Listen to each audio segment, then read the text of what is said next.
ليه روسيا؟ أنتم ليه عايزين تيجوا روسيا الفترة الأخيرة دي؟ ما في 4 حاجات أو 4 أو 5 حاجات أنتم عايزينها عشان روسيا. أولًا أنت عايز تيجي عشان تهرب على أوروبا.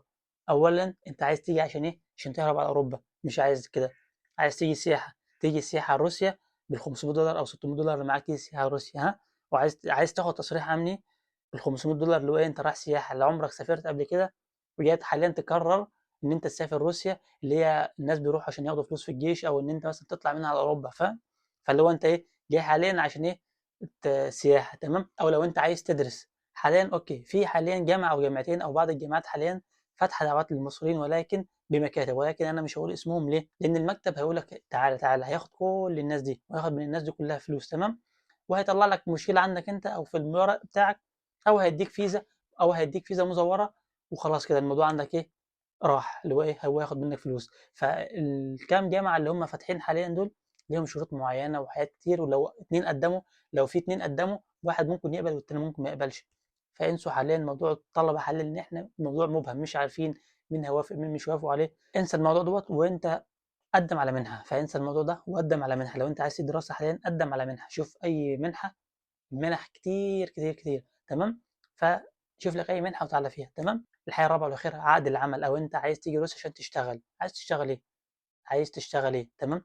أنا أولًا أي حد عايز يسافر أنا باشجع أي حد إن هو يسافر، وبالأخص روسيا جميلة جدًا، وبُص والله العظيم 10 10 وحلوة، ولكن الفترة الأخيرة ديّة كلّها بقت ورق، ولكن اعمل ورقك وكلّه تمام، ولكن غالية ولكن كلّه تمام.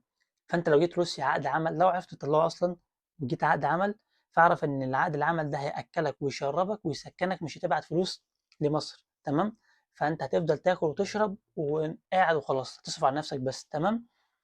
إلا لو أنت مثلًا جاي عقد عمل وأنت أصلًا معاك فلوس، فممكن تعمل مشروع هنا محترم، تفتح لك مطعم، تفتح لك محل شاورما، 10 على 10. فأنت لو أنت معاك فلوس استثمرها في روسيا هنا تعمل لك مشروع والموضوع دوّة 10 على 10 تمام. ولكن خلّيني أوضح لكم بعض القوانين الجديدة أو بعض الحاجات الملخصة سريعة كده في الفترة الأخيرة أو في 2025 حاليًا. ممنوع الطالب الأجنبي إن هو يشتغل أصلًا تاكسي اللي هو كان أسهل حاجة بدون رخصة روسية، وعشان تدخل تعمل رخصة روسية أو تحوّل الرخصة المصرية اللي معاك لرخصة روسية، تدخل امتحان وموضوع طويل كده وموضوع طويل كده تمام.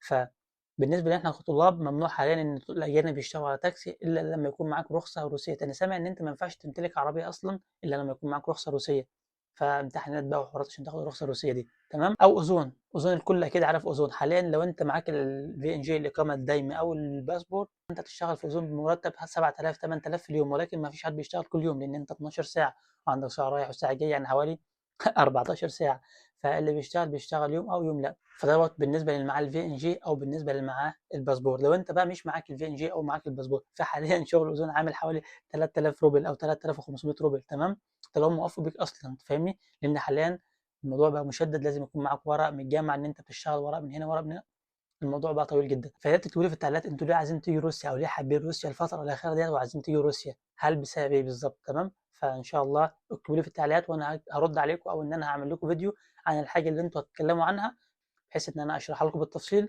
وما تنسوش تصلّوا على النبي. الناس اللي مش مشتركين عندي في القناة يا ريت تدعمونا بحيث تشوفوا فيديوهات كتيرة جاية إن شاء الله. فالسلام عليكم.